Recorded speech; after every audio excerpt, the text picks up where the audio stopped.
Hey guys, as I'm taping this, it's almost a week from the winter solstice. The solstice is the 21st.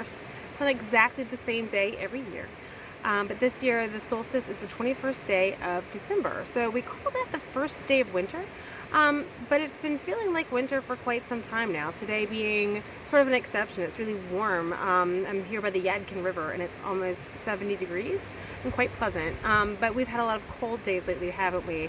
I know I've been freezing as I've been taking temperatures for kids and our COVID check line.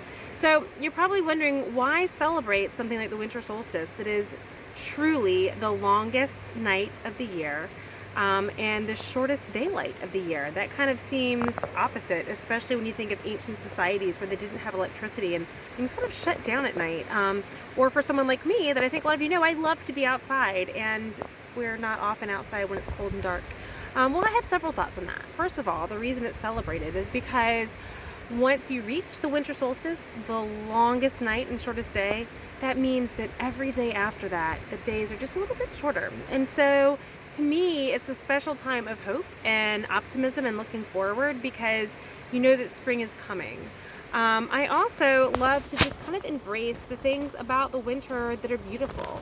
While no, we're not outside doing as much because maybe it's cold and we have to get bundled up and we don't have as much daylight, there's something really lovely about knowing that the appropriate thing to do is to kind of bundle up and snuggle up inside with your family, and sit around a warm fire and tell stories and be near the people that you love and have some permission to slow down and relax a little bit. I know I'm looking forward to winter break for that, because I work pretty hard, as I bet a lot of you guys have been working really hard in school and your parents have been working really hard at their jobs, and having that winter slowdown is nice. And I think humans are just kind of built for that, to slow down a little bit and relax in the winter and snuggle up with the people that we love, or our cats or dogs or whatever living things in our house we might want to be spending time with.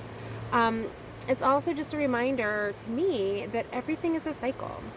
As soon as it's as dark as it can possibly be, it starts getting light again. And the opposite is true, of course, on the summer solstice, when it's the longest, brightest day of the year, and we immediately start heading towards fall and winter from there. Everything's a cycle. In the winter, the leaves drop off the trees and the trees become dormant and animals go into hibernation, and it's cold and we don't see flowers and as many animals out and about.